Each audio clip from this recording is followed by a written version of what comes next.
No momento em que você descobre que aqueles que deveriam te proteger são os mesmos que planejam tua ruína, algo dentro de você morre para que outra coisa possa nascer. Olá, meus queridos.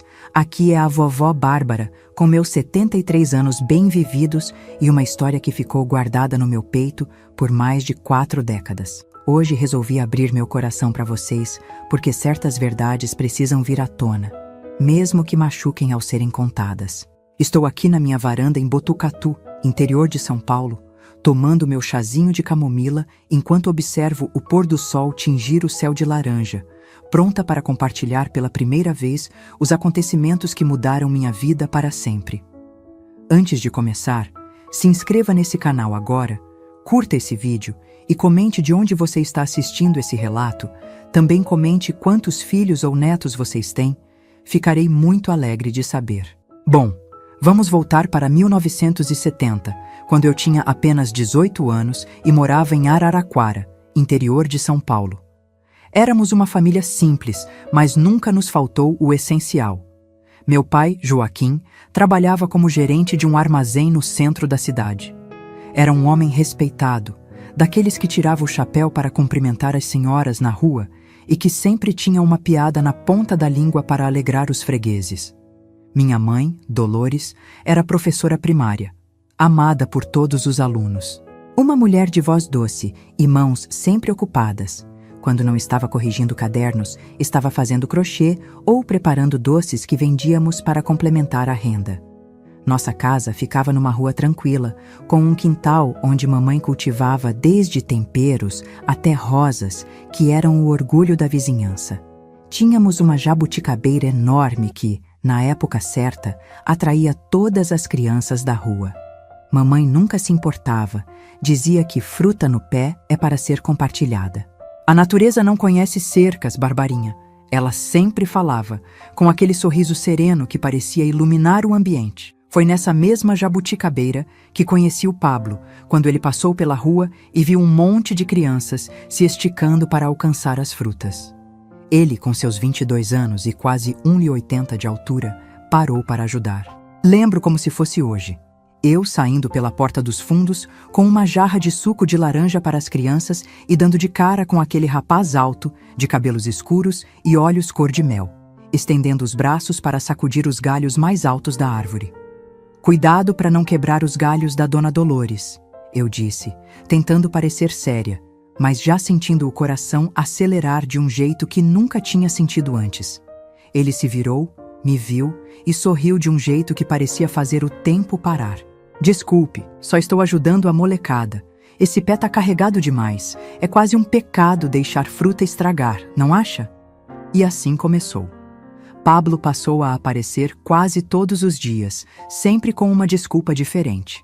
Ora, queria saber se tínhamos limões para vender, embora todos soubessem que sua mãe tinha um limoeiro no quintal. Ora, perguntava se podia ajudar a carregar as compras que mamãe trazia do mercado. Foi um namoro à moda antiga. Conversa no portão, passeios de domingo na praça sempre acompanhados, bilhetinhos escondidos nos livros que emprestávamos um ao outro. Meus pais gostaram dele desde o início. Pablo trabalhava como contador no único banco da cidade, tinha futuro garantido, como dizia meu pai. Era respeitoso, não bebia além de um copo de vinho nos almoços de domingo, frequentava a igreja. O genro que toda a família sonhava naquela época. Casamos em 1972, numa cerimônia simples na igreja matriz. Meu vestido foi costurado pela minha tia Carmen, o bolo feito por mamãe, a festa no salão paroquial, decorado com flores do nosso jardim. Não tínhamos muito dinheiro, mas tínhamos amor e a bênção das nossas famílias, o que naquele tempo parecia mais que suficiente para construir uma vida feliz. Nos mudamos para uma casinha alugada a poucas quadras da casa dos meus pais. 2 quartos, uma sala pequena, cozinha e um quintalzinho onde logo comecei a plantar minhas próprias flores e temperos, seguindo os passos da minha mãe. Pablo ia para o banco de manhã cedo, voltava para o almoço, que eu fazia questão de preparar com todo carinho, e retornava ao trabalho até o fim da tarde. Eu cuidava da casa, fazia alguns bordados para vender e sonhava com o dia em que encheríamos aquele segundo quarto com uma criança. Os primeiros anos foram de descobertas e ajustes, como em todo casamento. Aprendemos a conviver com as manias um do outro, ele com sua necessidade de organizar tudo por tamanho e cor, eu com meu hábito de deixar livros abertos por toda a casa. Tínhamos nossas pequenas discussões, claro, mas nada que não se resolvesse antes de dormir. Pablo era um bom marido, atencioso à sua maneira, um pouco reservada. Nossas vidas seguiam um ritmo tranquilo e previsível até 1975, quando mamãe começou a reclamar de dores no estômago. No início, achamos que não era nada sério, talvez uma gastrite, talvez estresse pelo excesso de trabalho na escola.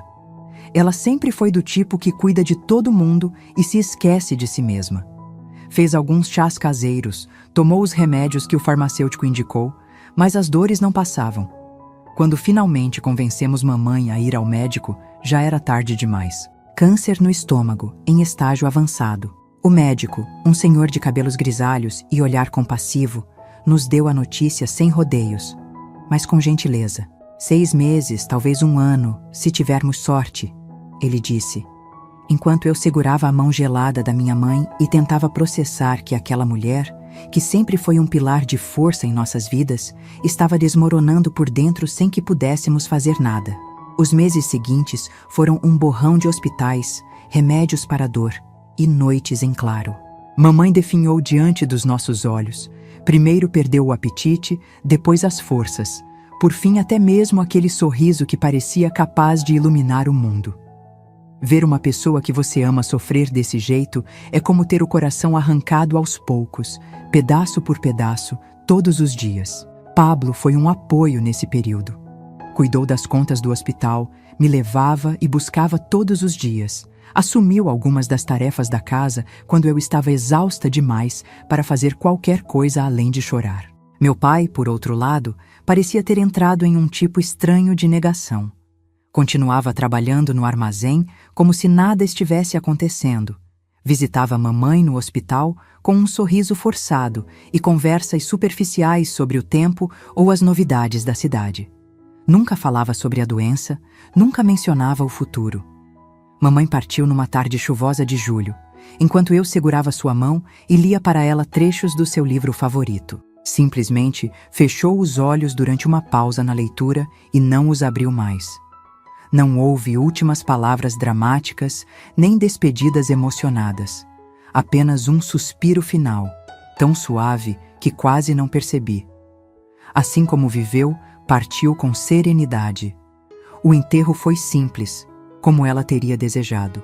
Muitos alunos antigos vieram, trazendo flores e histórias sobre como Dona Dolores havia mudado suas vidas. Meu pai permaneceu estoico durante toda a cerimônia, sem derramar uma lágrima, apenas apertando minha mão ocasionalmente, como se para verificar se eu ainda estava ali. Foi só quando voltamos para casa, quando os vizinhos pararam de trazer comida e as visitas de condolências diminuíram, que percebi o quanto meu pai estava destruído. Encontrei-o uma noite, sentado sozinho na sala escura, olhando para o retrato de casamento deles. Não estava chorando, nunca o vi chorar, mas havia algo em seus olhos que me assustou. Uma mistura de desespero e vazio, como se uma parte crucial dele tivesse sido enterrada junto com mamãe. Pai, chamei suavemente da porta. O senhor precisa descansar um pouco. Ele levantou os olhos lentamente, como se estivesse voltando de muito longe. Não consigo dormir naquela cama, Barbarinha. Não sem ela. Foi naquele momento que tomei uma decisão que mudaria nossas vidas para sempre. Por que o senhor não vem morar com a gente por um tempo? Até as coisas ficarem mais fáceis. A oferta saiu dos meus lábios naturalmente. Afinal, era meu pai. O homem que me ensinou a andar de bicicleta, que me levava na garupa da sua moto para tomar sorvete aos domingos, que nunca deixou de comparecer a uma reunião escolar. Como poderia deixá-lo sozinho em seu momento de maior dor? Pablo hesitou quando comentei sobre o convite que havia feito. Não disse não diretamente, mas percebi seu desconforto. Nosso apartamento é pequeno, Bárbara, e seu pai sempre foi tão independente. É temporário, argumentei. Só até ele se reorganizar. Perdeu o amor da vida dele, Pablo. Como você se sentiria no lugar dele? Isso pareceu convencê-lo, ou pelo menos silenciar suas objeções. No fim de semana seguinte, arrumamos o quartinho que seria o do bebê, que ainda não tinha vindo, e ajudamos papai a trazer algumas de suas coisas. É só por um tempinho, ele prometeu enquanto colocava uma mala gasta no pé da cama. Só preciso absorver tudo isso. Encontrar um jeito de seguir sem a sua mãe. As primeiras semanas foram de adaptação. Papai era discreto, saía cedo para o trabalho e voltava geralmente depois que já tínhamos jantado. Aos domingos, insistia em preparar o almoço. Era um excelente cozinheiro, algo que mamãe sempre elogiava. Parecia estar tentando encontrar uma nova rotina, um novo propósito. Pablo e ele desenvolveram um relacionamento cordial. Não eram próximos, meu marido sempre foi mais reservado, mas conversavam sobre política, futebol, as notícias da cidade. Às vezes, quando chegava em casa, encontrava os dois sentados na varanda, tomando café e conversando em voz baixa. Mas conforme os meses passaram, comecei a notar pequenas mudanças. Papai já não falava em procurar um lugar só para ele. As poucas coisas que havia trazido foram aumentando gradualmente. Mais roupas, seus livros favoritos, até mesmo a poltrona velha, que era seu lugar cativo na casa antiga. Era como se estivesse lentamente se estabelecendo, transformando o que deveria ser temporário em permanente. Pablo também mudou. Começou a chegar mais tarde do trabalho, alegando que o movimento no banco havia aumentado ou que precisava fazer horas extras. Quando questionado, ficava irritadiço, dizendo que eu não entendia as pressões do trabalho dele. Aos poucos, aquele homem gentil e atencioso que conheci sob a jabuticabeira foi se transformando em alguém distante, impaciente, quase um estranho. E então comecei a notar algo ainda mais perturbador. Quando estávamos os três juntos, nas raras ocasiões em que isso acontecia, havia uma tensão estranha no ar. Conversas que cessavam abruptamente quando eu entrava na sala. Olhares trocados que eu não conseguia decifrar. Era como se houvesse um segredo pairando na casa, algo que só os dois homens da minha vida compartilhavam. Tentei conversar com Pablo sobre isso uma noite, depois que papai já tinha se recolhido. "Está acontecendo alguma coisa que eu deveria saber?" Perguntei enquanto ele se preparava para dormir. "Do que você está falando?" Ele respondeu sem me olhar nos olhos. "De você e do meu pai. Vocês andam estranhos, conversando pelos cantos, mudando de assunto quando eu chego perto." Ele riu, mas não havia humor naquela risada. "Você está imaginando coisas, Bárbara. Seu pai e eu mal conversamos, na verdade, e quando conversamos é sobre coisas de homem. Nada que te interessaria." "Coisas de homem", repeti, sentindo uma pontada de mágoa.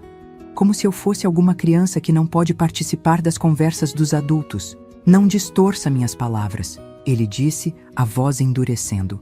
"Só estou dizendo que não há nenhum grande mistério. Se estamos distantes, é porque estamos todos cansados. Eu com o trabalho, você ainda lidando com o luto da sua mãe, seu pai tentando reconstruir a vida. É normal que as coisas estejam diferentes." Aceitei aquela explicação porque queria acreditar nela. Porque a alternativa, que havia algo seriamente errado em meu casamento, em minha família, era assustadora demais para confrontar. Mas o desconforto continuou crescendo, assim como a distância entre Pablo e eu. Nossos momentos de intimidade, que já eram raros desde a doença de mamãe, tornaram-se praticamente inexistentes. Ele sempre tinha uma desculpa. Estava cansado, tinha dor de cabeça, precisava acordar cedo no dia seguinte. Quando tentava tocá-lo, ele se afastava como se meu toque o queimasse. Comecei a me questionar. Será que não era mais atraente para ele? Será que o estresse de ter meu pai morando conosco estava afetando nosso casamento mais do que eu percebia? Ou seria algo pior? Outra mulher, talvez? A dúvida é um veneno lento que contamina tudo. Comecei a observar Pablo com outros olhos, a notar pequenos detalhes que antes ignorava.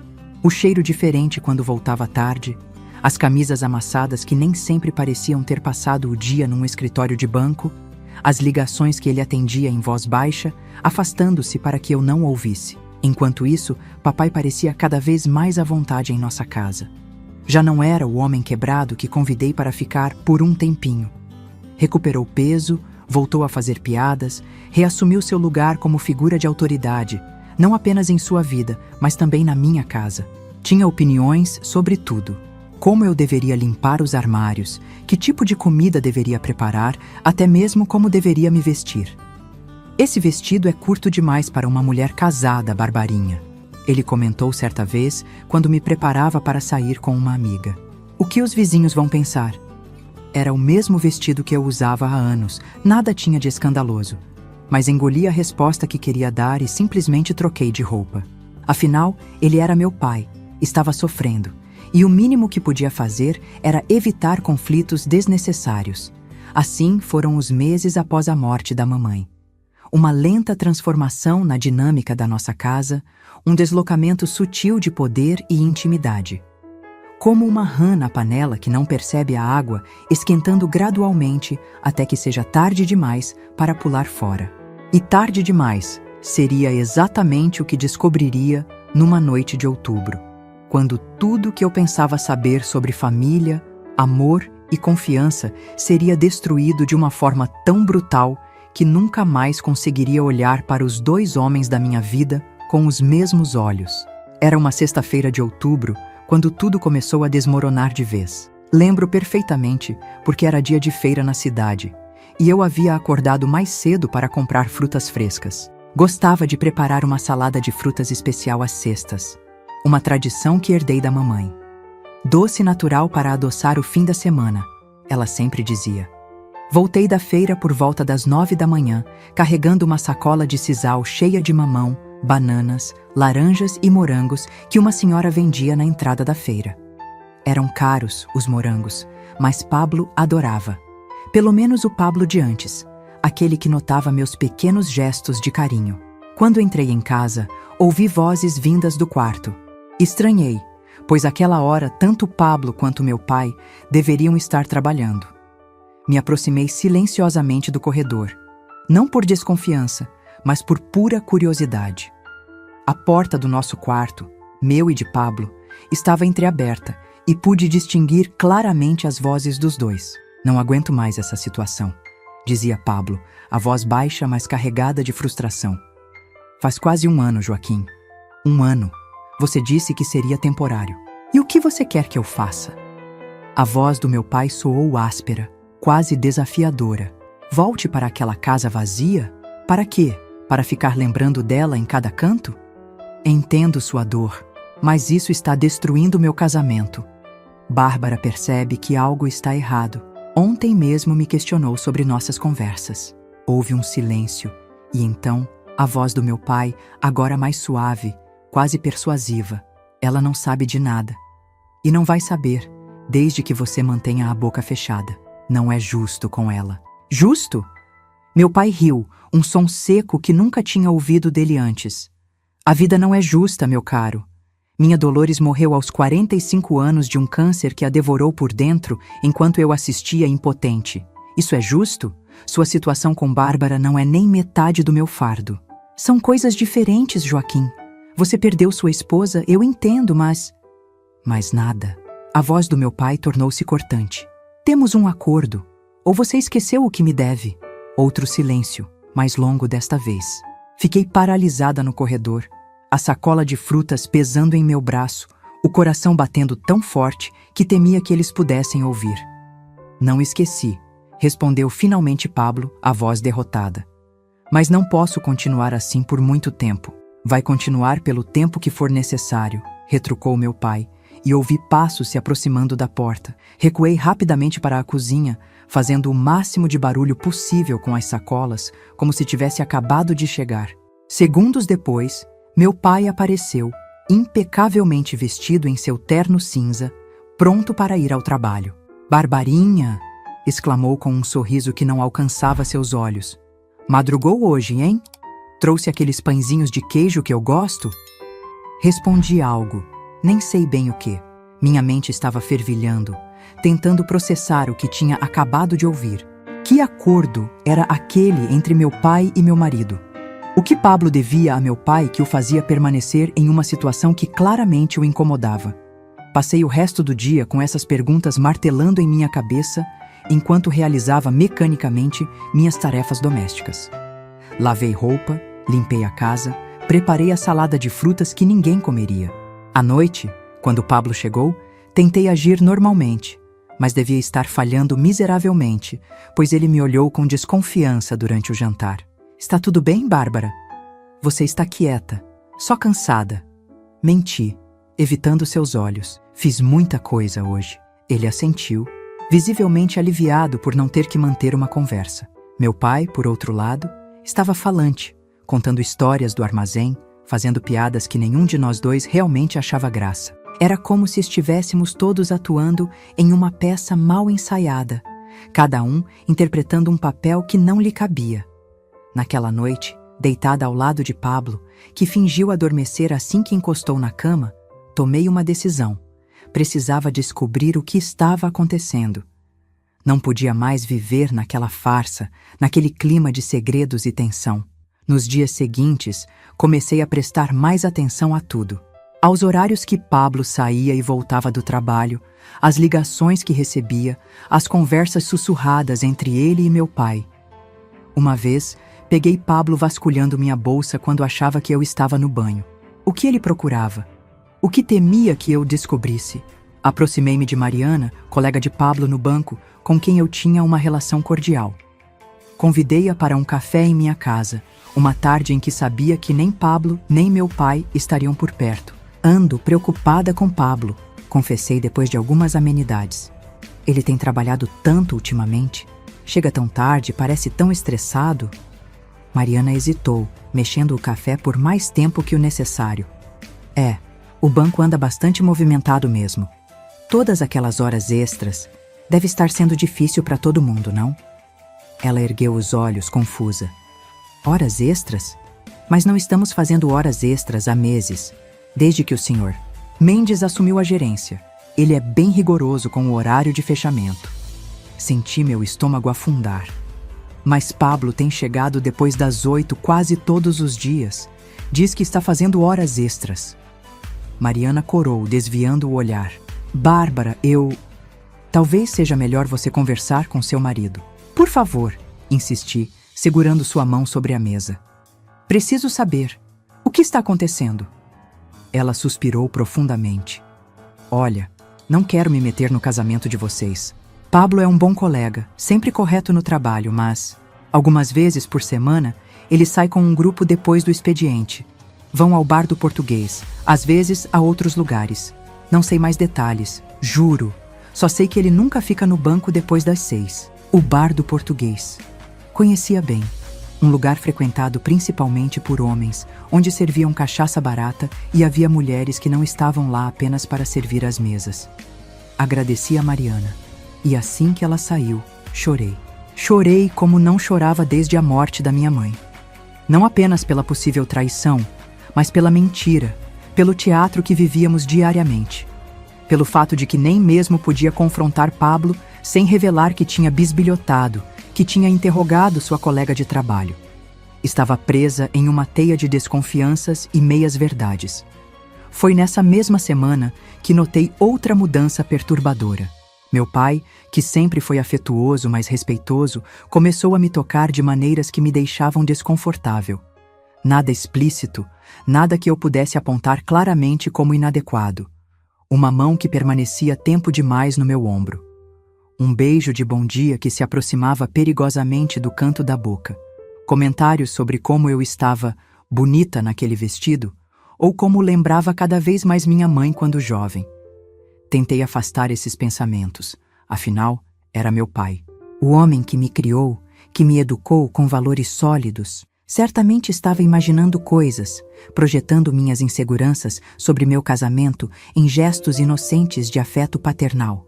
Mas o desconforto persistia, crescendo a cada pequeno incidente. Uma noite, enquanto lavava a louça do jantar, senti sua presença atrás de mim, próxima demais. Suas mãos pousaram em minha cintura e senti sua respiração quente em meu pescoço. Está cada dia mais parecida com ela, sussurrou, a voz embargada pelo que imaginei ser emoção. Ou seria álcool? Tinha notado que ele andava bebendo mais ultimamente, escondendo garrafas de cachaça no quarto. Afastei-me delicadamente, fingindo que precisava pegar um pano para secar as mãos. O senhor sempre diz isso, pai. Porque é verdade, ele insistiu, seus olhos me seguindo pela cozinha. Tem o mesmo jeito de andar, o mesmo sorriso. Às vezes, quando te vejo de relance, é como se ela tivesse voltado. Aquelas palavras me causaram um arrepio. Havia algo no tom, na intensidade do olhar, que ia além da simples observação nostálgica de um viúvo.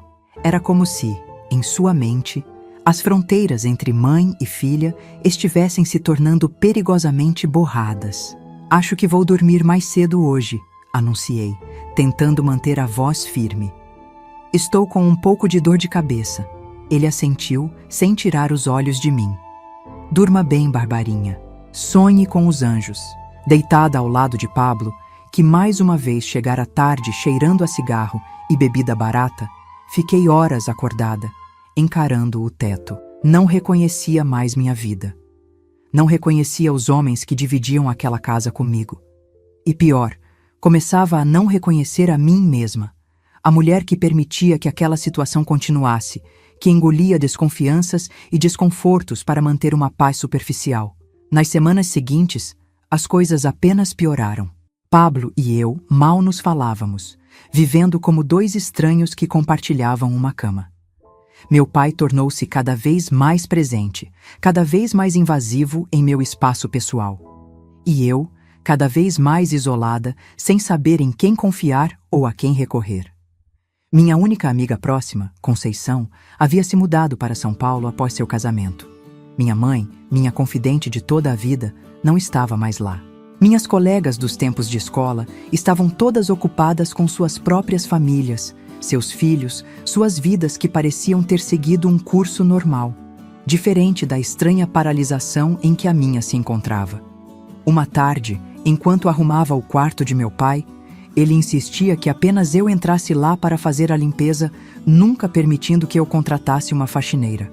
Encontrei algo que confirmou minhas piores suspeitas. Debaixo do colchão, cuidadosamente escondidas, havia fotografias. Fotografias da minha mãe, algumas delas em situações íntimas que claramente não foram tiradas para olhos de estranhos. E junto delas, recortes de revistas com mulheres que se pareciam comigo, com minha mãe. Mulheres em poses sugestivas, vestindo lingeries ou menos que isso. Recuei horrorizada, deixando tudo como estava. O que aquilo significava? Sempre soube que meus pais tinham um casamento apaixonado, mas aquelas fotos... Havia algo de doentio na forma como estavam organizadas, catalogadas, como se fizessem parte de alguma obsessão secreta. Saí do quarto sentindo náuseas, tentando organizar meus pensamentos. Precisava falar com alguém, precisava de ajuda para entender o que estava acontecendo. Mas quem acreditaria em mim? Quem acreditaria que o respeitado seu Joaquim, gerente do armazém, viúvo dedicado, pai exemplar, guardava aquele tipo de material? Quem acreditaria que meu próprio pai me olhava de uma forma que fazia minha pele arrepiar? Foi nesse mesmo dia, como um sinal do destino, que reencontrei Solange, uma antiga vizinha da casa onde cresci. Ela havia se mudado para Araraquara após a morte do marido, e nos encontramos por acaso no mercado. Ao ver meu rosto abatido, meus olhos sem brilho, insistiu que tomássemos um café. "Você não parece bem, menina", disse ela, sempre direta. "O que está acontecendo? É o casamento?" Algo na gentileza de seus olhos, na preocupação genuína em sua voz, quebrou minhas últimas defesas. Contei tudo. As mentiras de Pablo, o comportamento estranho do meu pai, as fotografias que havia encontrado. Contei sobre a conversa que ouvi, sobre o tal acordo que parecia existir entre os dois. Solange ouviu tudo em silêncio, seu rosto enrugado se contorcendo em uma expressão de crescente preocupação.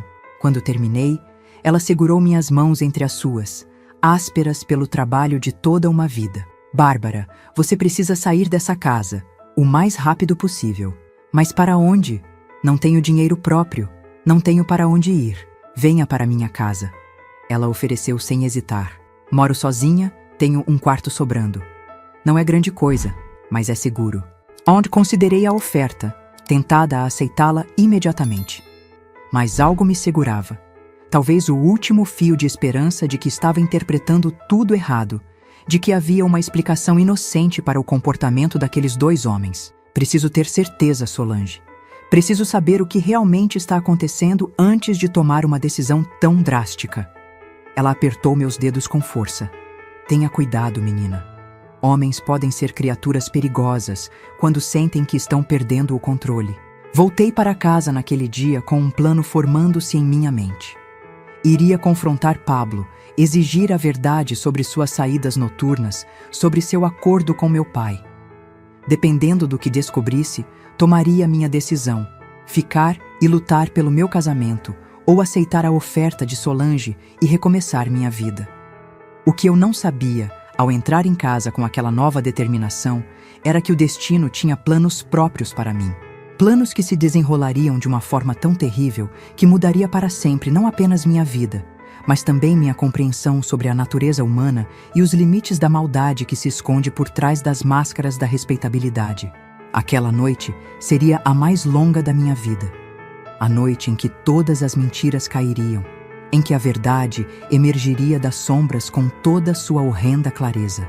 A noite que me ensinaria que às vezes os monstros não se escondem debaixo da cama, mas dormem nela, ao nosso lado. Era uma quinta-feira. O calendário pendurado na cozinha marcava 23 de outubro de 1975. Uma data que ficaria gravada em minha alma como se tivesse sido talhada a ferro em brasa. Naquela tarde, Pablo chegou em casa mais cedo que o habitual, por volta das 5.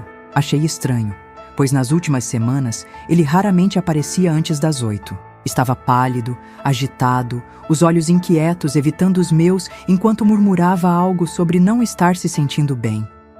Vou preparar um chá para você, ofereci, ainda tentando ser a esposa dedicada, ainda fingindo que vivíamos um casamento normal. Não quero chá nenhum, ele respondeu bruscamente. Vou deitar um pouco. E não me perturbe.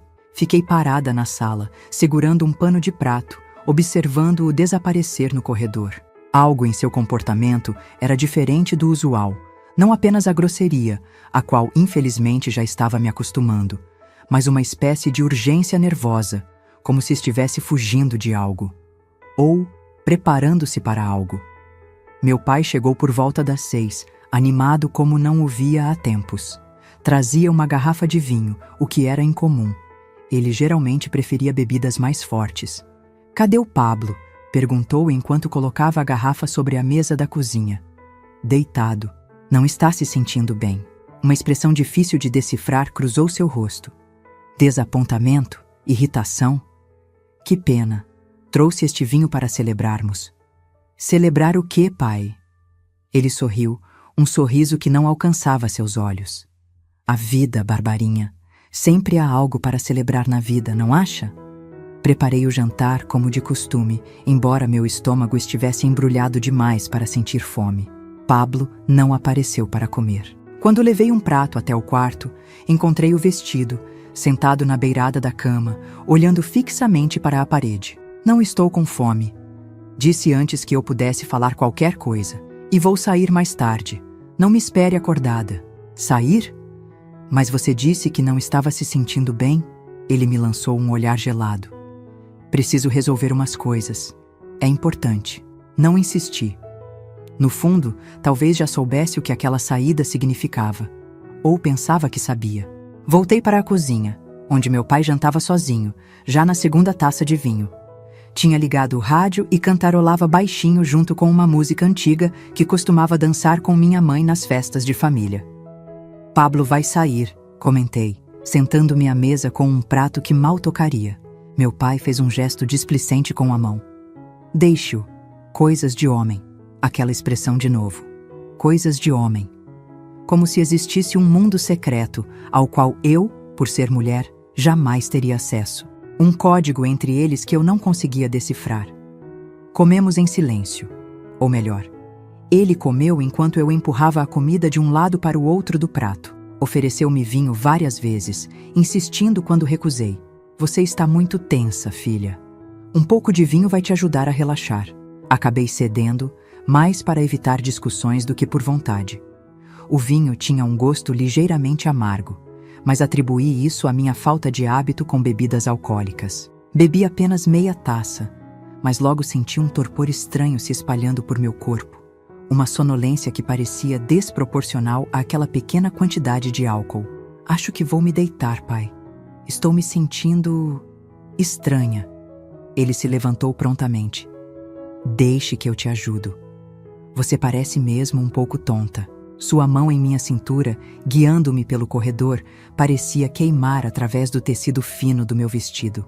Tentei afastar-me discretamente, mas minhas pernas estavam pesadas, minha coordenação comprometida. Consegue se trocar sozinha? Perguntou quando chegamos à porta do meu quarto. Claro, respondi, esforçando-me para que minha voz soasse firme. Só preciso dormir um pouco. Boa noite, pai. Entrei no quarto e fechei a porta, girando a chave na fechadura. Um gesto instintivo de proteção que nunca tinha feito antes. Ouvi seus passos se afastando lentamente pelo corredor, como se relutasse em deixar-me. Sentei-me na cama, tentando organizar meus pensamentos que pareciam envoltos em algodão. Por que estava me sentindo assim? Uma taça de vinho jamais me afetaria daquela maneira, a menos que um arrepio percorreu minha espinha quando a compreensão me atingiu. Teria meu pai colocado algo em minha bebida? A ideia parecia absurda, paranoica. Mas considerando tudo o que havia observado nas últimas semanas, não podia descartá-la completamente. Lutei contra a sonolência que ameaçava me dominar. Precisava ficar acordada, alerta. Se meu pai realmente tinha planejado algo, não seria seguro adormecer com ele ainda na casa. Talvez devesse sair, ir até a casa de Solange, pedir ajuda. Mas meu corpo não obedecia. Meus membros estavam pesados, minha visão embaçada. Com grande esforço, consegui trocar de roupa e deitar-me. Só vou descansar um pouco, pensei, até me sentir melhor para sair daqui. Não sei quanto tempo fiquei naquele estado de semiconsciência, flutuando entre o sono e a vigília. Em algum momento, ouvi a porta da frente se abrir e fechar. Pablo saindo, presumi. Depois, passos pelo corredor, o som da TV ligada na sala, o tinido de um copo sendo pousado na mesa. Meu pai, passando o tempo, esperando. Esperando o quê?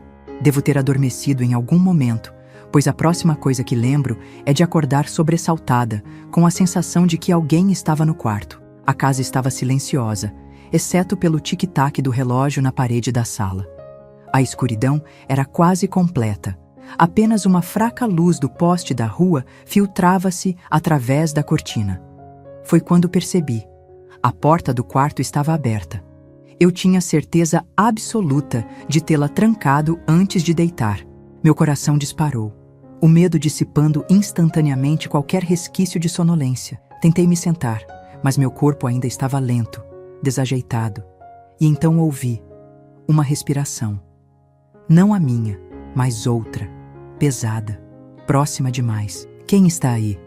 Perguntei, minha voz soando estranhamente distante aos meus próprios ouvidos. Silêncio. Depois, o ranger do assoalho de madeira.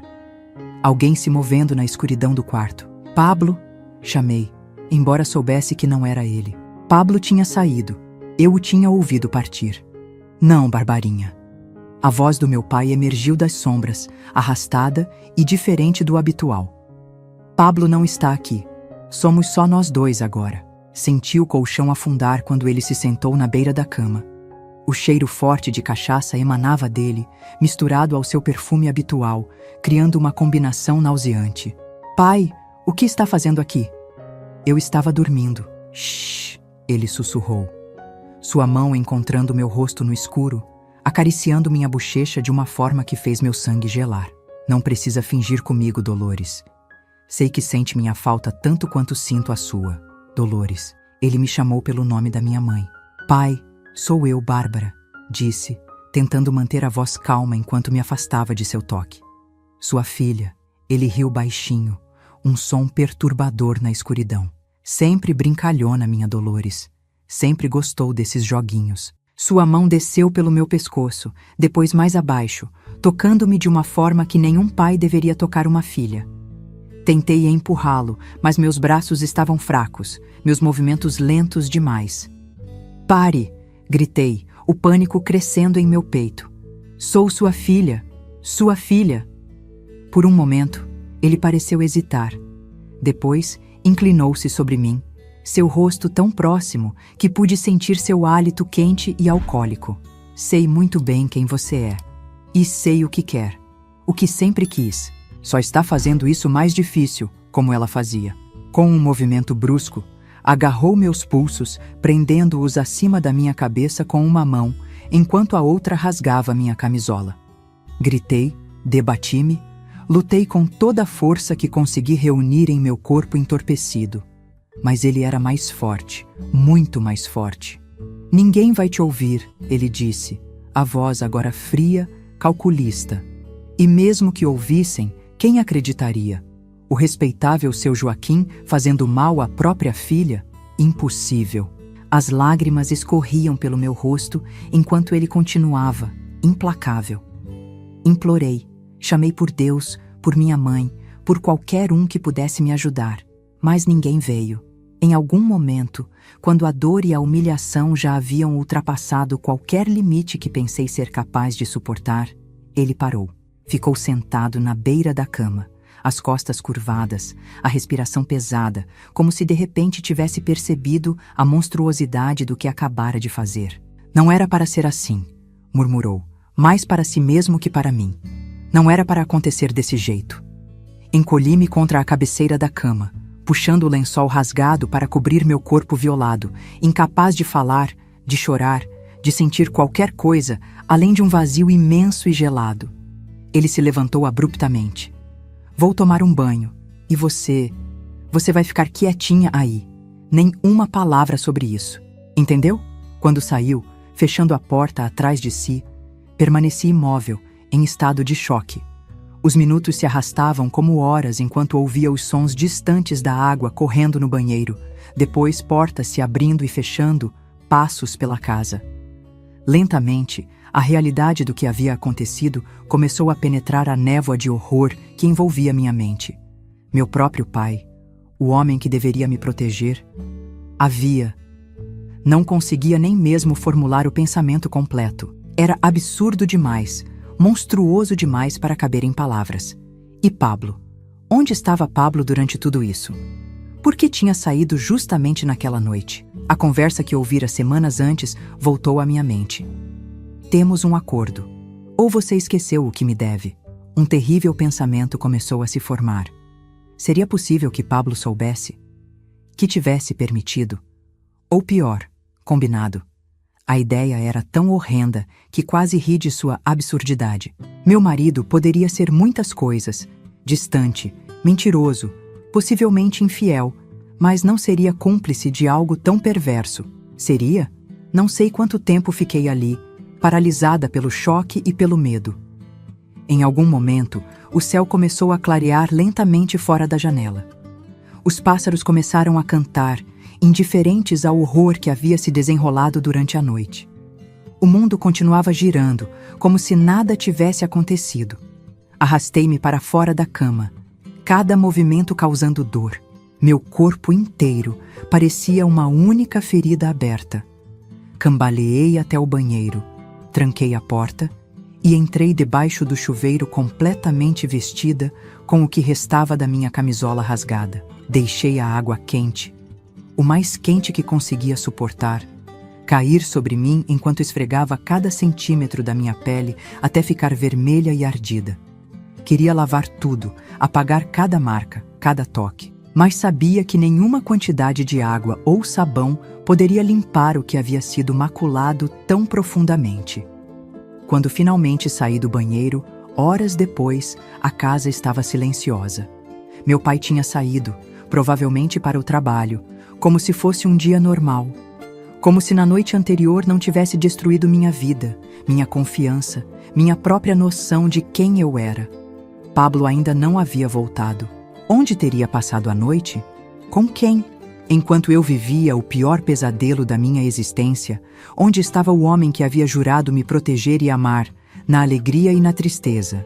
Vesti-me mecanicamente, escolhendo roupas que cobriam o máximo possível do meu corpo.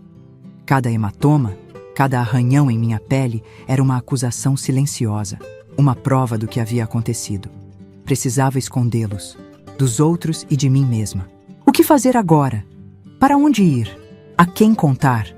Quem acreditaria em mim contra a palavra do estimado seu Joaquim? Em 1975, numa cidadezinha do interior, uma acusação como aquela seria recebida com descrédito, quando não com desprezo. Deve ter provocado, diriam alguns. Está inventando histórias, diriam outros. Problemas de família se resolvem em casa, sentenciariam os mais conservadores. Sentada à mesa da cozinha, com uma xícara de café intocada à minha frente, tentei organizar meus pensamentos. Precisava sair daquela casa, isso era certo. Não poderia passar mais uma noite sob o mesmo teto que meu pai. A oferta de Solange de me acolher em sua casa nunca pareceu tão providencial. Mas antes de ir, precisava entender. Precisava saber qual era o papel de Pablo em tudo aquilo. Se ele sabia, se tinha permitido, se era parte daquele horror. E foi assim, mergulhada naqueles pensamentos sombrios, que o ouvi chegar. A porta da frente se abrindo, passos arrastados pelo corredor, o cheiro inconfundível de perfume barato e cigarro que há meses o acompanhava quando voltava de suas saídas. Pablo entrou na cozinha parecendo exausto, os cabelos despenteados, a barba por fazer, os olhos injetados. Estacou quando me viu sentada à mesa, como se não esperasse me encontrar ali. Bárbara, eu pensei... Achei que você estaria dormindo ainda. Olhei para ele, realmente olhei, tentando enxergar além da fachada, tentando encontrar no homem à minha frente algum traço do rapaz por quem me apaixonei anos atrás. Não encontrei nada. Onde você estava, Pablo? Perguntei, minha voz surpreendentemente firme. Ele hesitou, passando a mão pelos cabelos em um gesto nervoso que eu conhecia bem. Trabalhando. Já te disse, tive que... Não minta para mim, interrompi, batendo a mão na mesa com uma força que nem sabia que possuía. Não ouse mentir para mim hoje. Não depois do que aconteceu. Ele franziu o senho, claramente confuso com minha reação. Do que você está falando? O que aconteceu? Estudei seu rosto, procurando algum sinal de que ele estava fingindo, de que sabia exatamente do que eu falava. Mas tudo que vi foi genuína perplexidade. Meu pai, disse finalmente, cada palavra como uma pedra pesada em minha língua. Meu pai entrou no nosso quarto ontem à noite, depois que você saiu. Pablo empalideceu visivelmente, agarrando-se à beirada da pia, como se precisasse de apoio para ficar em pé. O que ele fez? Perguntou, sua voz quase um sussurro. Não consegui responder diretamente. Como colocar em palavras aquele horror? Como descrever o indescritível? Você sabia? Perguntei em vez disso. Você sabia o que ele planejava fazer? Não. A resposta veio rápida, chocada. Como pode pensar isso? Eu nunca, jamais. Então por que saiu ontem à noite? Por que me deixou sozinha com ele, sabendo como ele estava estranho ultimamente? Pablo afundou em uma cadeira, o rosto enterrado nas mãos. Eu só queria... Precisava de um tempo. Ele estava me sufocando, nos sufocando. Esse acordo estúpido. Que acordo, Pablo? Que acordo é esse que vocês tanto mencionam? Ele levantou os olhos, o rosto uma máscara de culpa e desespero. Dinheiro. É sobre dinheiro, Bárbara. Seu pai emprestou uma quantia grande para que eu pudesse ajudar minha mãe quando ela ficou doente, antes mesmo de conhecer você. Quando começamos a namorar, ele disse que eu não precisaria pagar se o quê? Se eu me casasse com você e o deixasse morar conosco quando precisasse. A revelação caiu como um raio em um dia claro. Meu casamento, aquilo que eu acreditava ser fruto do amor, não passava de uma transação financeira. Uma dívida sendo paga. Então você nunca me amou? Perguntei, a dor dessa traição quase eclipsando o horror da noite anterior. Quase. No início não, ele admitiu, o olhar baixo. Mas depois, com o tempo, aprendi a gostar de você, Bárbara. Você é uma boa esposa, uma boa mulher. Gostar, repeti amargamente. Não amar, gostar. Ele não respondeu, o que foi resposta suficiente. E agora? Continuei, minha voz carregada de uma frieza que não reconhecia em mim mesma. Agora que sabe o que ele fez comigo, o que vai fazer? Pablo levantou-se abruptamente, caminhando de um lado para o outro da pequena cozinha como um animal enjaulado. Precisamos denunciá-lo. Ir à polícia. Ri, um som áspero, sem humor. A polícia? E você acha que vão acreditar em mim contra ele? Você conhece essa cidade tão bem quanto eu, Pablo. Conhece como funciona. Então vamos embora. Hoje mesmo. Arrumamos nossas coisas e sumimos daqui. Olhei para ele, este homem que eu achava que conhecia, que achava que me amava, e vi apenas um covarde tentando salvar sua própria pele. Fugir não apagaria o que havia acontecido. Não devolveria o que havia sido tomado de mim. Vá embora se quiser, disse, levantando-me da cadeira. Vou para a casa da Solange, sozinha. Bárbara, por favor, precisamos ficar juntos nesse momento. Eu sei que errei, que menti, mas... Não, interrompi com firmeza. Acabou, Pablo. Tudo acabou. Virei-me para sair da cozinha, determinada a pegar apenas o essencial e deixar aquela casa de horrores para sempre. Mas suas próximas palavras me fizeram congelar. Ele vai voltar, Bárbara. E se fez isso uma vez. O medo gelado que aquelas palavras provocaram foi imediatamente substituído por algo mais quente, mais potente. Raiva. Uma raiva pura e absoluta que nunca havia sentido antes. Meu pai voltaria sim. Voltaria para casa naquela tarde, após um dia de trabalho normal, esperando encontrar tudo como sempre. O jantar na mesa, a casa arrumada, sua filha submissa e silenciosa. Esperando que o terror da noite anterior fosse suficiente para garantir meu silêncio, minha obediência. Mas ele não me conhecia. Não realmente. Não conhecia a força que existe dentro de uma mulher quando tudo lhe é tirado, quando não resta mais nada a perder. Voltei-me lentamente para Pablo, uma ideia formando-se em minha mente. Uma ideia terrível, mas também terrivelmente justa. Você tem razão, disse, minha voz calma agora, calculista. Ele vai voltar, e precisamos estar prontos quando isso acontecer. Vocês devem estar se perguntando o que se passa na cabeça de uma mulher que acaba de descobrir que seu casamento foi uma farsa e que seu próprio pai cometeu o ato mais imperdoável possível. Não é raiva, não é apenas dor, é um vazio imenso que logo se preenche com uma clareza assustadora. Enquanto observava Pablo na nossa cozinha naquela manhã, trêmulo e pálido diante da revelação do que havia acontecido, percebi que eu não o conhecia. Nunca conheci. O homem por quem me apaixonei nunca existiu. Era apenas uma máscara usada por alguém que aceitou se casar comigo para pagar uma dívida. E ainda assim, patético como era, ele seria útil para o que eu precisava fazer. Me conte tudo, exigi, sentando-me novamente à mesa. Quero saber cada detalhe desse acordo entre vocês dois. Pablo hesitou, passando a mão pelo rosto cansado. Percebi que ele pesava as palavras, calculando o quanto deveria revelar. Mesmo agora, depois de tudo, ele ainda tentava proteger a si mesmo. Há 6 anos, antes de conhecer você, minha mãe ficou muito doente. Começou finalmente. Precisava de uma cirurgia cara que o sistema público não cobria. Eu não tinha o dinheiro, nem conseguiria um empréstimo no banco sendo tão jovem. Foi quando conheci seu pai no armazém. Ele me viu desesperado, perguntou o que havia acontecido e ofereceu ajuda. Uma risada amarga escapou de meus lábios. Meu pai, o grande benfeitor, sempre disposto a ajudar o próximo. Pablo ignorou meu sarcasmo e continuou. O dinheiro salvou minha mãe, Bárbara. Não tinha como recusar. Seu pai disse que eu poderia pagar quando pudesse, sem juros, sem pressão. Parecia um milagre. E quando o milagre se transformou em pesadelo? Perguntei, minha voz dura como pedra. Quase 1 ano depois, quando comecei a trabalhar no banco, eu tinha conseguido juntar algum dinheiro e fui procurá-lo para começar a pagar.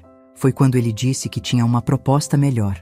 Pablo fez uma pausa, seus olhos fixos na mesa. Disse que tinha uma filha bonita, prendada, de boa família, que ela precisava de um bom marido, alguém com futuro. Se eu concordasse em namorá-la, conhecê-la e eventualmente me casar, ele consideraria a dívida quitada. Cada palavra era como uma faca torcendo-se em meu peito. Eu, que sempre acreditei ter sido escolhida por amor, não passava de uma moeda de troca, uma mercadoria negociada entre homens. E você aceitou, claro, constatei, o gosto amargo da verdade em minha língua. Aceitei conhecer você, ele corrigiu, como se isso fizesse alguma diferença. O resto aconteceu naturalmente. Você era bonita, gentil, fácil de gostar. Mas não de amar, completei. Ele não respondeu, confirmando com seu silêncio o que eu já sabia. E quando minha mãe adoeceu? Quando convidei meu pai para morar conosco? Isso também fazia parte do acordo? Pablo desviou o olhar. Seu pai sempre deixou claro que um dia poderia precisar desse favor. Quando sua mãe morreu, ele me procurou. Disse que era hora de eu retribuir completamente sua generosidade, que precisava de um lugar para ficar, e que eu deveria convencê-la a convidá-lo. Mas eu ofereci por conta própria, recordei, confusa, porque ele me instruiu a plantar a ideia, a fazê-la pensar que era sua própria iniciativa. Pela primeira vez desde que começamos aquela conversa, vi verdadeira vergonha em seu rosto. Eu manipulei você, Bárbara, seguindo as instruções dele. Um arrepio percorreu minha espinha ao compreender a extensão da trama. Meu pai não havia simplesmente se aproveitado de uma oportunidade. Ele havia planejado tudo, meticulosamente, provavelmente desde o dia em que minha mãe recebeu o diagnóstico fatal. E as saídas à noite? O bar do português? As mulheres? Perguntei, precisando ouvir a verdade completa, por mais dolorosa que fosse. Pablo suspirou profundamente. No início, era apenas uma desculpa para sair de casa. Seu pai, ele estava ficando cada vez mais estranho, mais controlador. Eu precisava de ar, de espaço. Depois virou um hábito, um escape. Um escape do quê, exatamente? Do seu casamento de mentira? Da sua esposa que você fingiu amar? De tudo, ele admitiu, derrotado. Da culpa, da vergonha, do arrependimento, de saber que estava vivendo uma vida construída sobre mentiras. E ontem à noite? Por que saiu justo ontem? Foi nesse momento que vi algo mudar no rosto de Pablo. Um misto de hesitação e medo que me fez sentar mais ereta, alerta. Seu pai me disse para sair, confessou finalmente, a voz quase inaudível. Disse que precisava de um tempo a sós com você, para conversar. Gelei. Conversar? Foi essa a palavra que ele usou?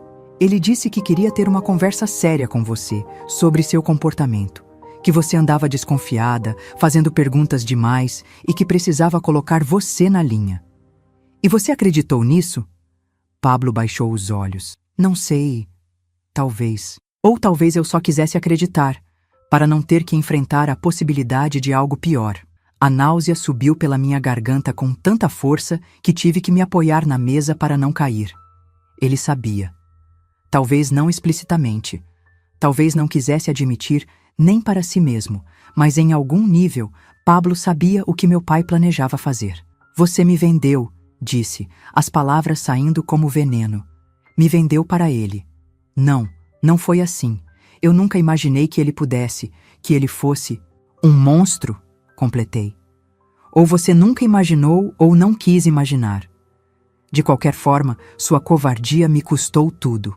Ficamos em silêncio por longos minutos, o tic-tac do relógio na parede marcando o tempo de uma vida que já não existia mais. A mulher que eu era ontem, ingênua, confiante, protegida pelo amor que acreditava ter, havia morrido naquela noite. Em seu lugar estava alguém que eu ainda não conhecia completamente. Alguém forjada na dor e na traição. O que vamos fazer agora? Perguntou Pablo finalmente, sua voz quebrando o silêncio pesado. Não existe nós, Pablo. Não depois disso. Existe apenas o que eu vou fazer e o que você vai fazer para me ajudar, se tiver um mínimo de decência restante em você. Ele assentiu lentamente, resignado. O que você quer que eu faça? Foi quando ouvi batidas na porta da frente. 3 batidas firmes, seguidas por uma voz feminina chamando meu nome. Reconheci imediatamente. Era Solange, minha antiga vizinha. Espere aqui, instruí Pablo, levantando-me para atender a porta. Solange estava parada na varanda, o rosto marcado pela preocupação. Não consegui dormir a noite toda pensando em você, menina. Vim ver como está. O simples gesto de preocupação genuína, algo que não experimentava há tanto tempo, quase quebrou minha recém-descoberta força. Contive as lágrimas e a convidei para entrar. Quando chegamos à cozinha, Pablo ainda estava sentado à mesa, parecendo menor e mais patético do que nunca. "Quem é você?"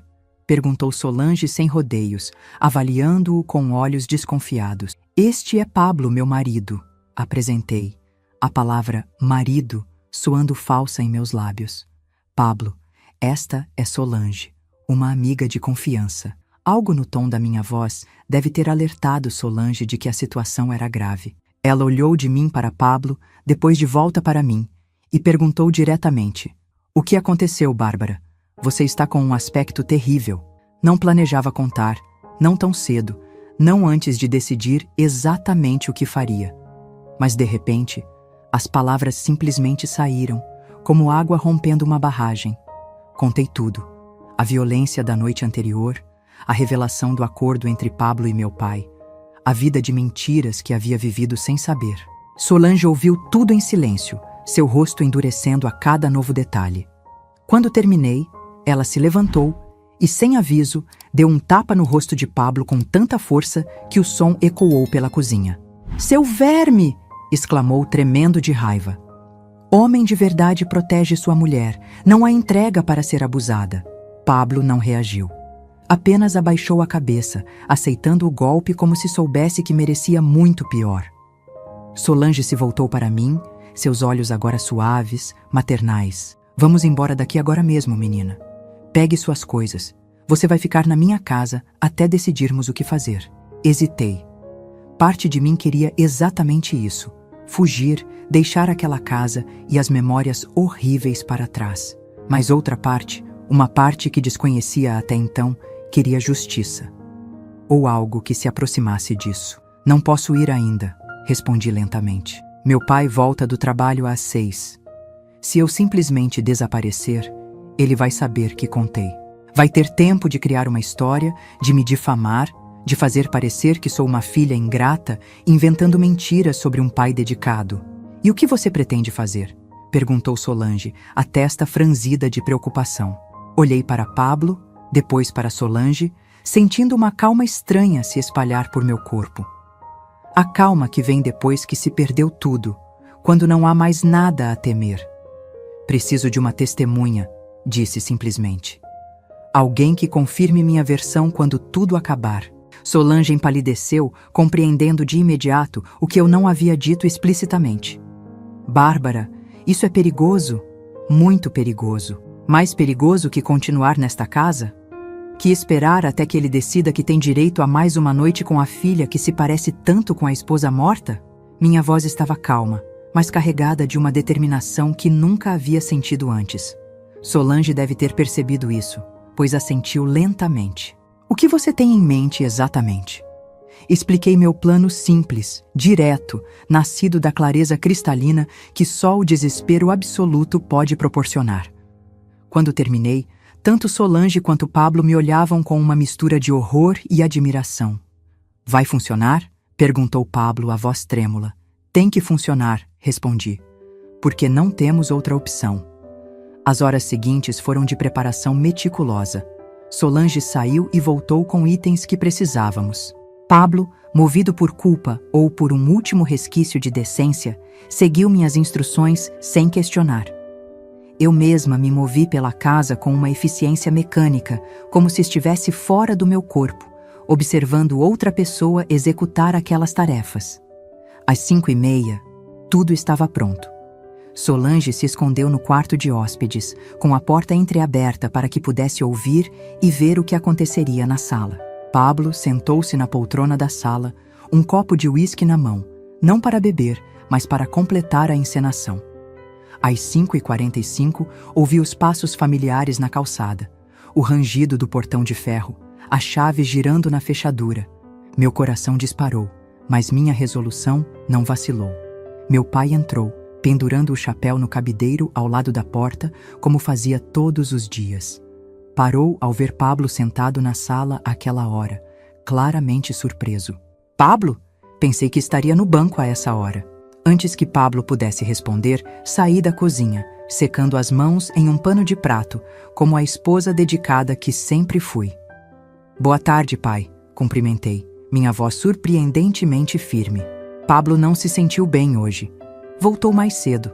Meu pai me olhou de cima a baixo, e por um instante terrível, pensei ver um brilho de reconhecimento em seus olhos. Não o reconhecimento de um pai para uma filha, mas o de um homem para uma mulher que possuiu. Engoli a bile que subiu à minha garganta e forcei um sorriso. O jantar está quase pronto, continuei.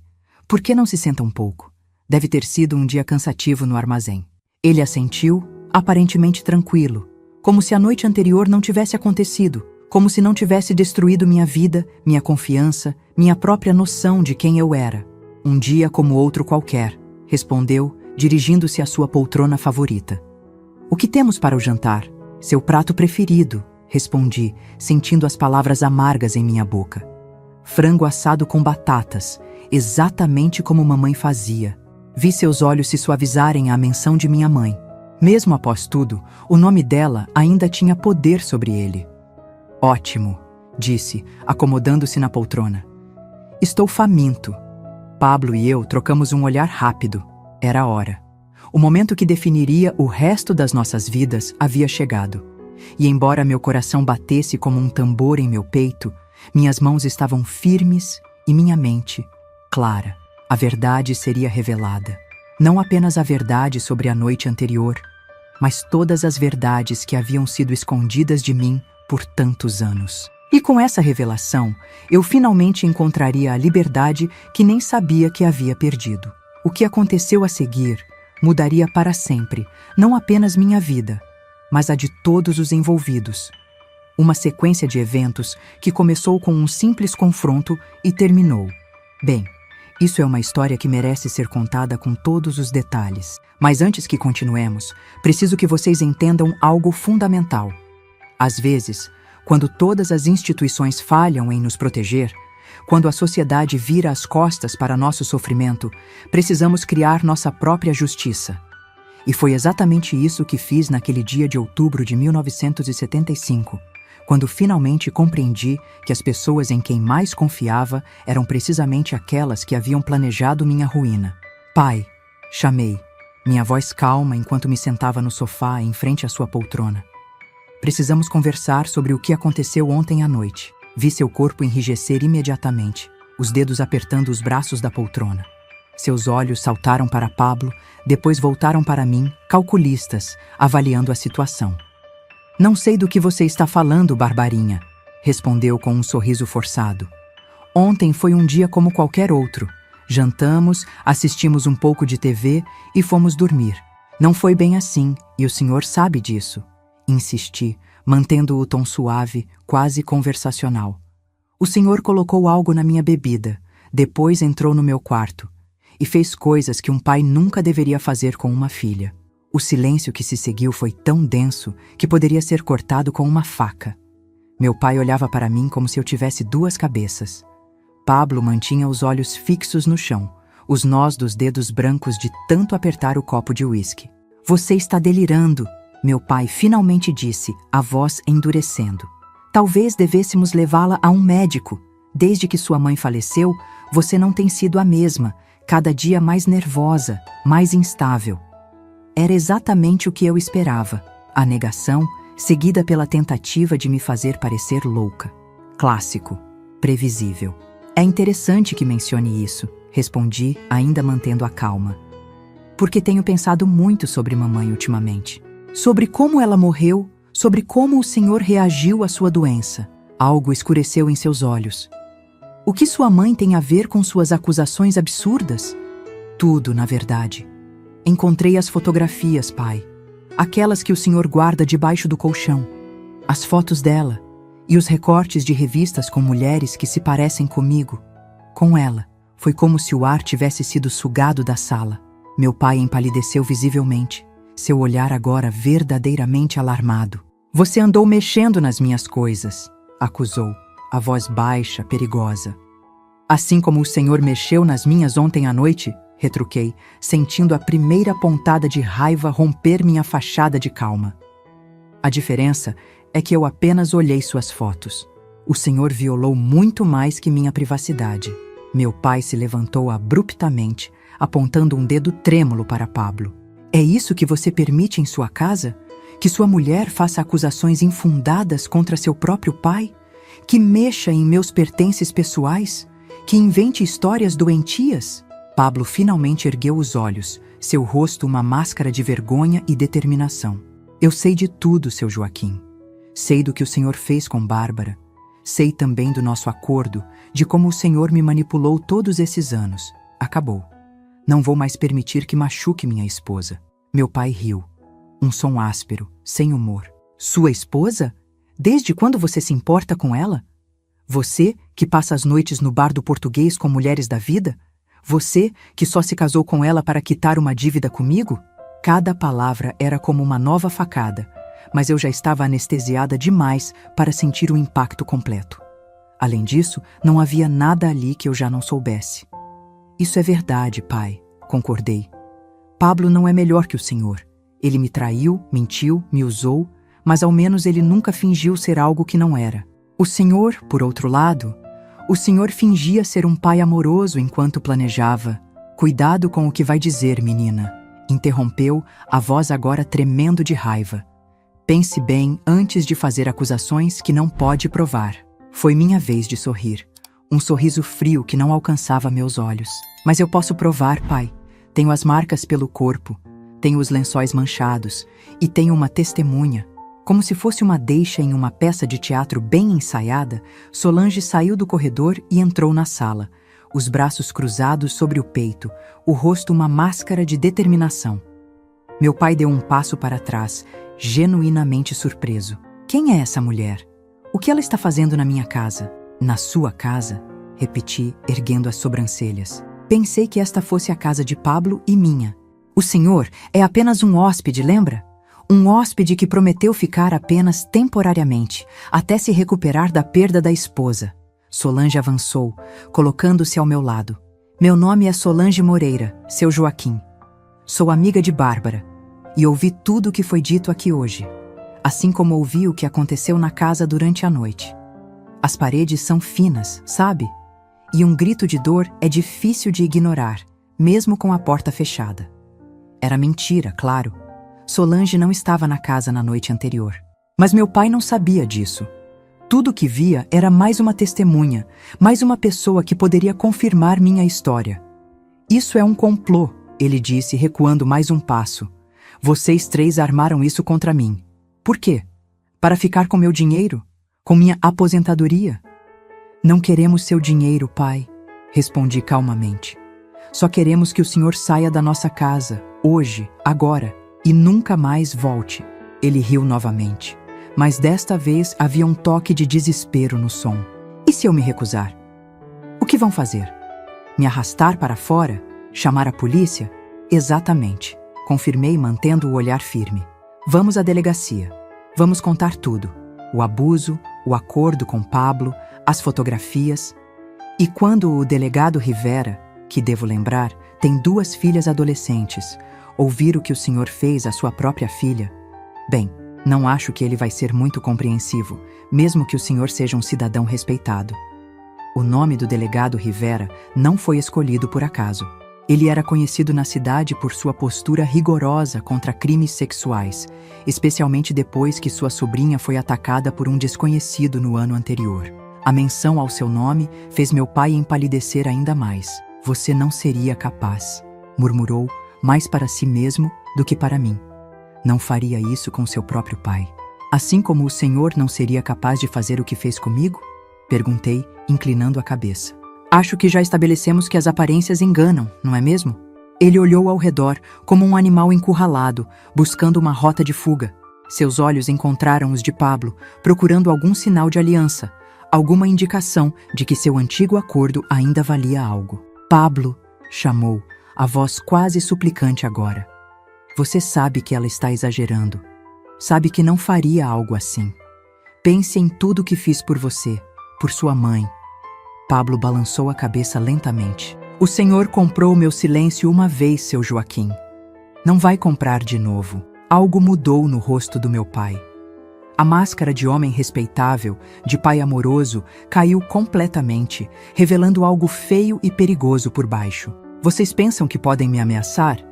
Rosnou, avançando um passo em minha direção. Pensam que 3 contra 1 vai me intimidar?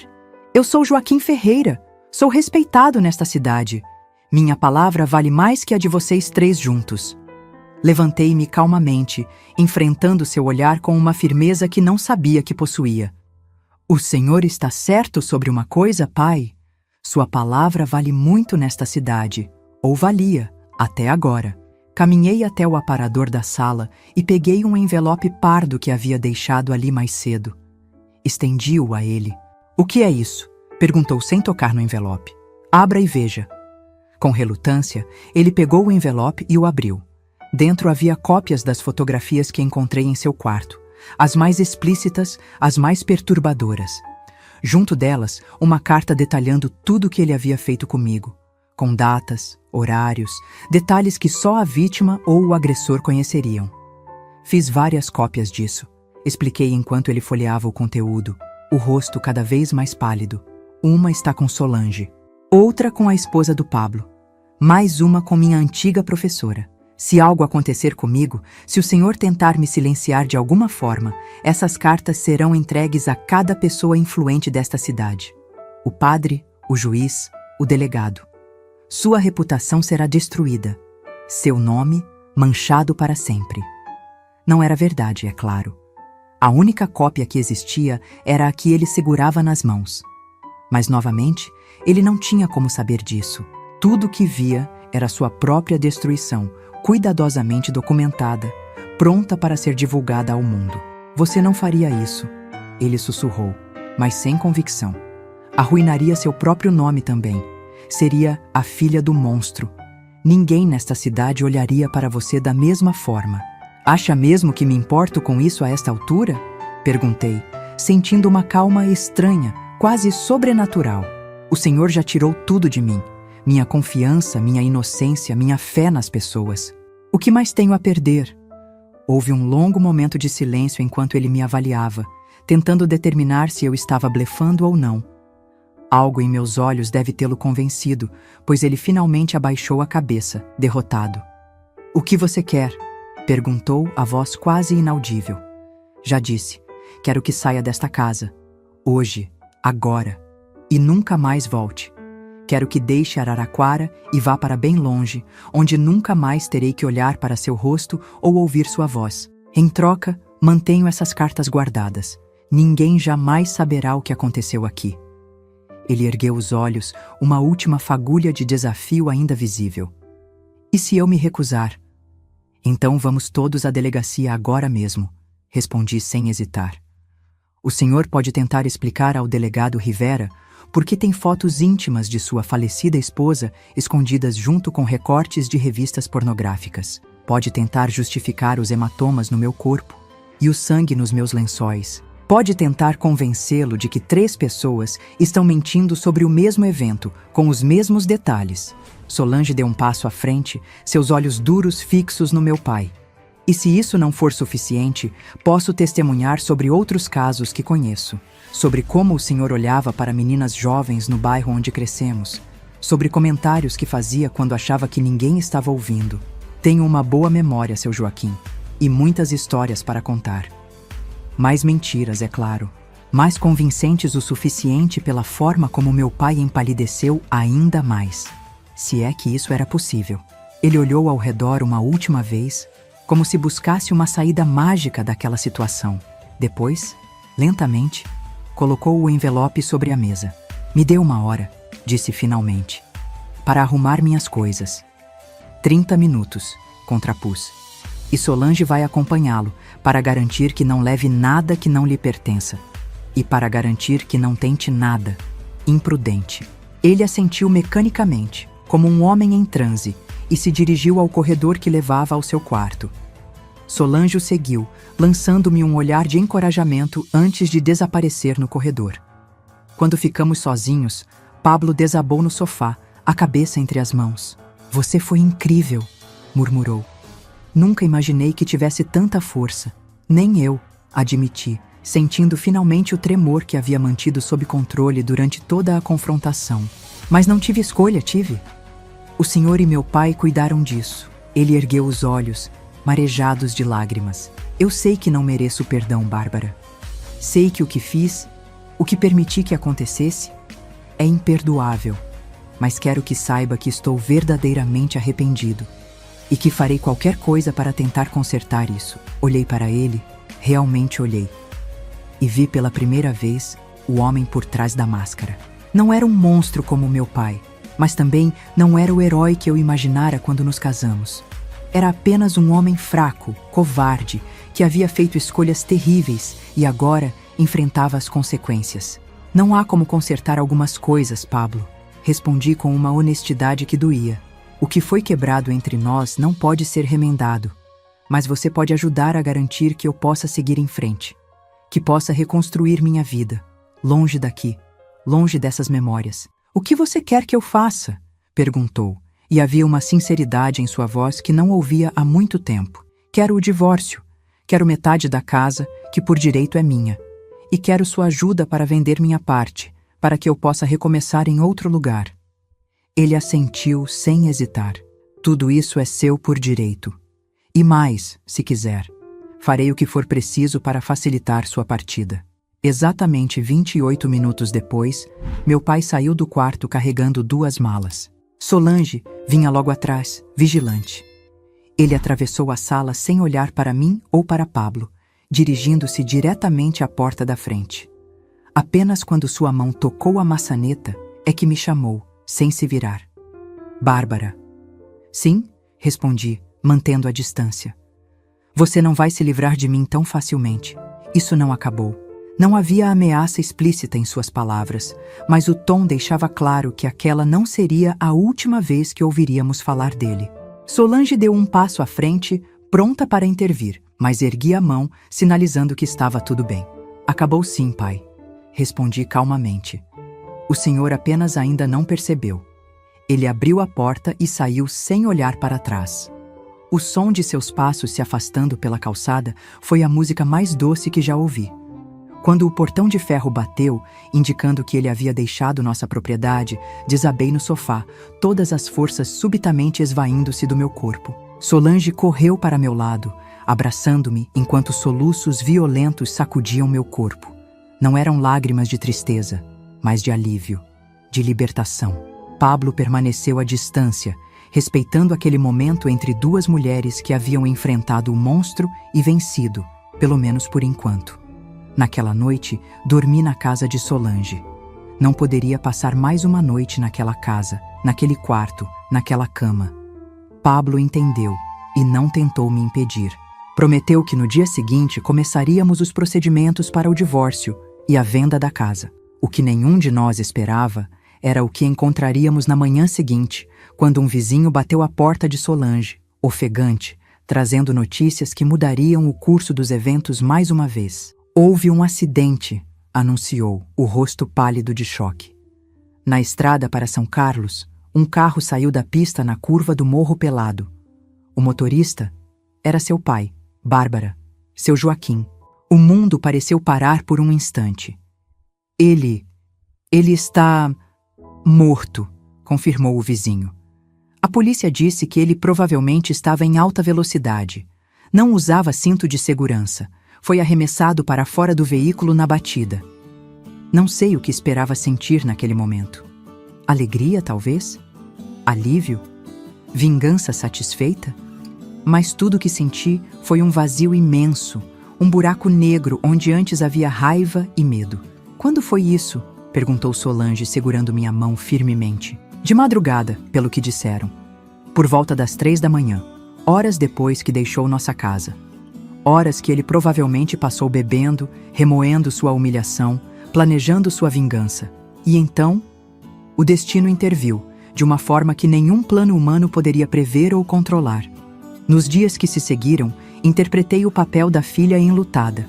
Recebi condolências, organizei o funeral, ouvi histórias sobre o grande homem que meu pai havia sido.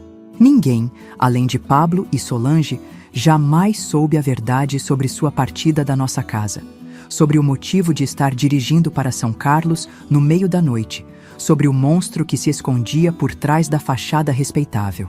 3 meses depois, meu divórcio com Pablo foi finalizado. Vendi minha parte da casa e, com o dinheiro, mudei-me para São Paulo, onde comecei uma nova vida. Matriculei-me na faculdade de Direito, um sonho que nunca tinha me permitido ter enquanto estava presa naquele casamento, naquela cidade, naquela vida que nunca foi verdadeiramente minha. Solange me acompanhou na mudança. Uma velha viúva como eu não tem nada que me prenda àquela cidade, disse quando ofereci dividir o apartamento que aluguei. Além disso, alguém precisa cuidar de você, menina teimosa. Foi o início de uma parceria que duraria décadas. Não éramos apenas amigas ou companheiras de apartamento. Éramos sobreviventes, guerreiras que haviam enfrentado o pior que os homens podiam oferecer e ainda assim permaneceram de pé. Pablo manteve sua promessa de facilitar minha partida. Nunca mais o vi depois do divórcio, embora ocasionalmente recebesse notícias dele através de conhecidos em comum. Soube que vendeu a casa em Araraquara e mudou-se para o Rio Grande do Sul, onde começou uma nova vida. Nunca se casou novamente.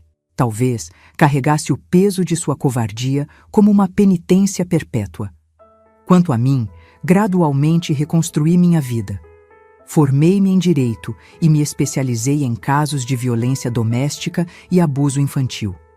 Usei minha própria experiência para ajudar outras mulheres a escaparem de situações semelhantes, para dar voz àqueles que, como eu, haviam sido silenciados por muito tempo. Eventualmente, conheci Carlos, um professor universitário gentil e paciente, que me ensinou que nem todos os homens são monstros ou covardes. Casamo-nos em 1982.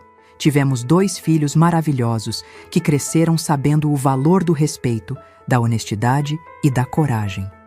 Nunca contei a Carlos todos os detalhes do que aconteceu naquela noite de outubro de 1975. Algumas feridas são profundas demais para serem completamente expostas, mesmo para aqueles que amamos. Mas ele sabia o suficiente para entender por que certas coisas me assustavam, porque às vezes acordava gritando no meio da noite, porque nunca consegui chamar meu pai de papai quando falava dele. Hoje, aos 73 anos, olho para trás e vejo que aquela noite terrível, embora tenha deixado cicatrizes permanentes, também me deu uma força que não sabia que possuía. Me ensinou que podemos sobreviver ao impensável, que podemos nos reconstruir, mesmo quando tudo parece destroçado além da reparação. E mais importante, aprendi que mesmo nas situações mais escuras, sempre existe uma luz. Às vezes é a mão estendida de uma amiga como Solange. Às vezes é nossa própria determinação de não nos deixarmos derrotar, de não nos tornarmos vítimas permanentes das circunstâncias. Meus queridos, se você chegou até aqui nesta história dolorosa, quero agradecer do fundo do coração por ouvirem meu relato. Não foi fácil reviver esses momentos, mas senti que era importante compartilhar, para que outras mulheres que estejam passando por situações semelhantes saibam que não estão sozinhas, que há esperança além do túnel escuro do abuso e da traição. Se gostaram desta história, não se esqueçam de deixar seu like, se inscrever no canal e compartilhar com pessoas que possam se beneficiar deste relato.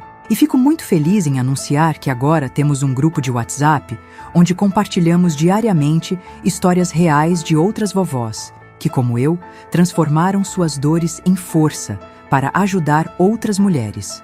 O link está na descrição deste vídeo e adoraria ter vocês por lá. Lembrem-se sempre, por mais escura que seja a noite, o amanhecer sempre chega. E quando ele vem, somos nós que escolhemos que tipo de pessoa queremos ser à luz do novo dia, vítimas do nosso passado ou arquitetas do nosso futuro. Um abraço carinhoso desta vovó, que aprendeu, do jeito mais difícil, que nossa maior força muitas vezes se revela justamente nos momentos em que pensamos não ter força alguma. Até o próximo vídeo.